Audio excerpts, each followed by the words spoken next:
I wasn't going to speak today, but I feel compelled to do so. My name is Tony Wisniewski. I represent the great North Idaho District 3, Post Falls, Coeur d'Alene area.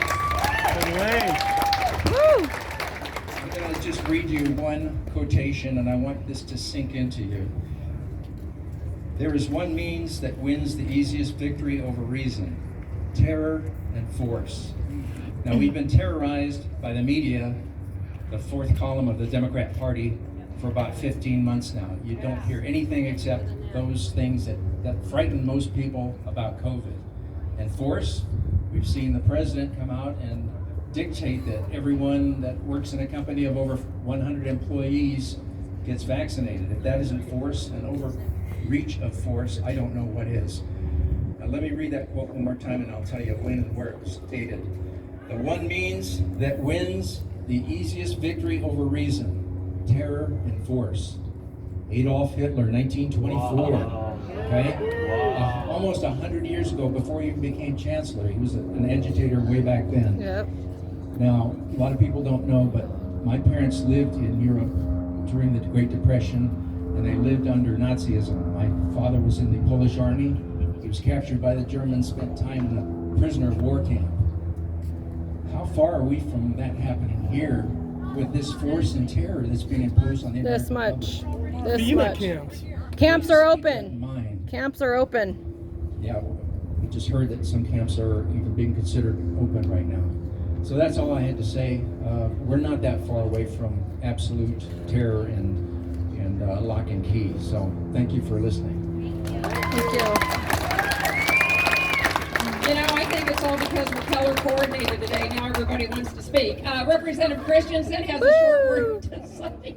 I've never seen so much blue in my life. Hang on. We love it. Good afternoon. I want to say a couple things real quick. A couple years ago, I got a nickname from the Liberals here in Boise when I was complaining about BSU's garbage. I was called Mad Chad. Yeah. You know what? Very proudly. I am mad. I'm angry. I'm angry for you. And I'm fed up. The tyranny and the COVID agenda and the violations of freedom going on day after day. I told my constituents a couple months ago, I'll go anywhere in the state and stand armed for of a business or their home or wherever it may be to protect them. I'll go anywhere in the state to do that. Thank you. The Patriots to join me. I invite you, that does happen, stand with me, stand with us, be armed, stand up to this garbage. Thanks. Thank you. Oh, hey, oh, whoa. Representative Furch, get down here.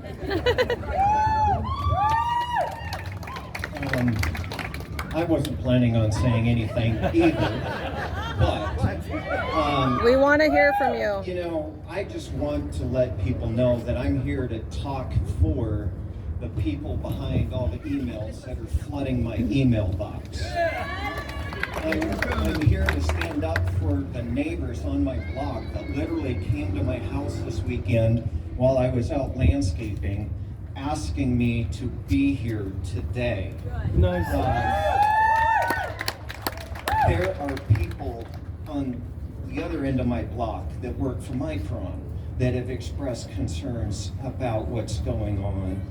And so I'm here to, voice for those people behind the emails, the people that are approaching me personally, and point out that we need to start having conversations about science. So for instance, if a conversation about natural immunity, I saw the sign over here to my right, if the recognition that natural immunity is superior to shot immunity is good enough for the former head of the FDA and current board member of Pfizer, such that he would say natural immunity against COVID-19 needs to be included in policy discussions. If it is good enough for Dr. Scott Gottlieb, it should be good enough for us. The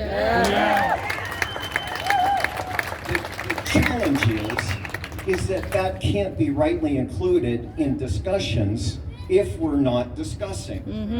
And so We need to get in there. We need to start discussing. We need to cover these issues and make a difference for the people of Idaho.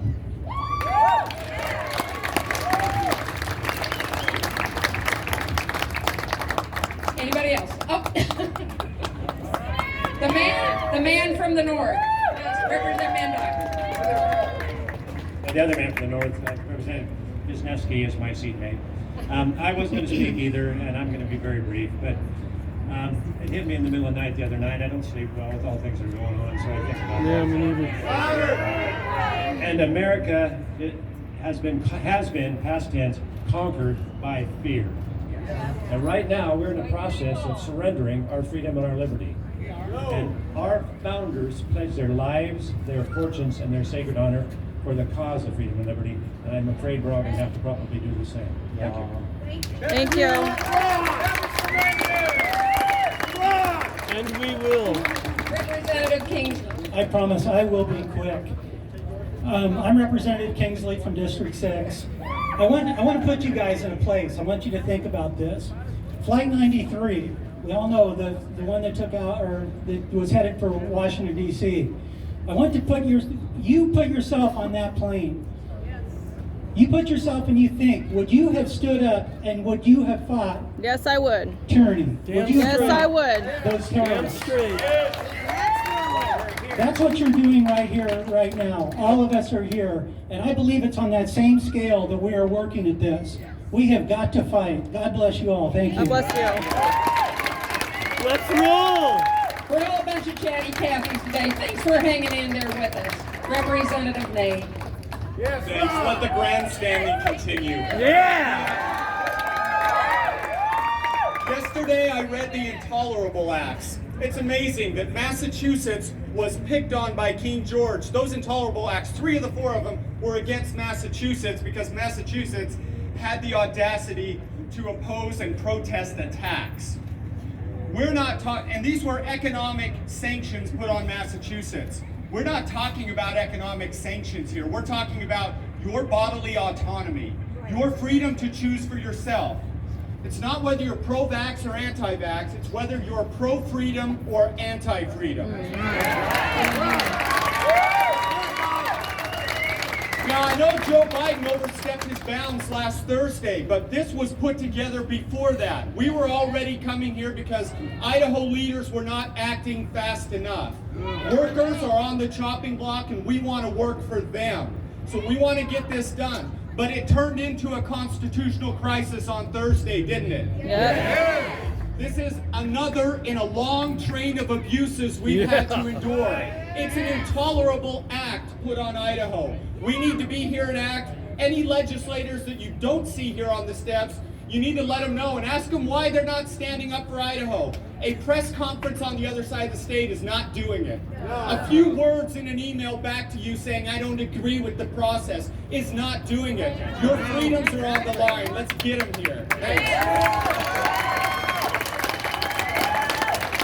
In all fairness, Representative Nate, some of them said they were with us in spirit.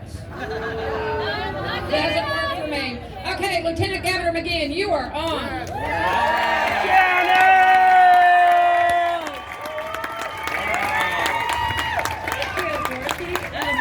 Wow, I am so impressed with how many people are out here today. I just came here to support my friends in the legislature and their efforts, and also to be able to invite you to listen to Dr. Ryan Cole today at 2 o'clock in the Capitol, West Wing 53. He's going to be here to talk to us about this new variant, the Delta variant, and what we need to do to keep ourselves healthy and out of the hospitals. And talking about the strength of our own natural immunity.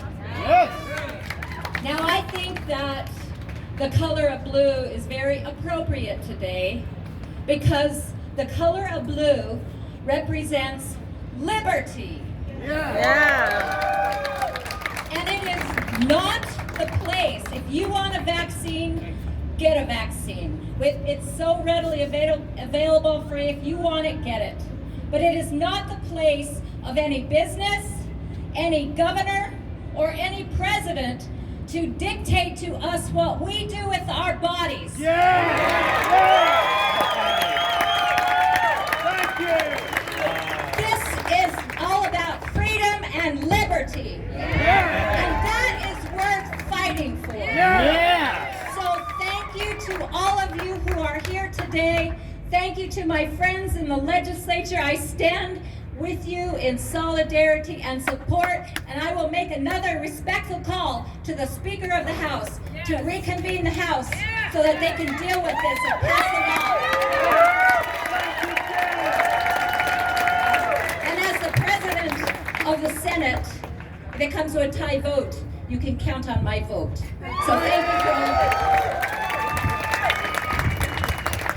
Thank you, Lieutenant Governor. I want to thank you all so much for being here. You have no idea what it means. We didn't know how many of you could make it, but this is an astounding crowd. It really warms all of our hearts. It does, because we've all lost some sleep this week. Well, we lose a lot of sleep. A lot of melatonin is used by a bunch of us. But I want to tell you, it does really, truly, if I could shake all your hands and let you know how much we appreciate it, we sure do. We're going to go into the Capitol. We're going to see if we can get to the chambers. We did try to reserve it. No one has gotten back with me, so I don't know what's going to happen. If we can't get into the chambers, we're going to move into a committee room. And guess what? We're going to do work for the people, unpaid, and look at all of these RSs so we can start evaluating. Heroes. Heroes. So anyway, I want to thank you so much.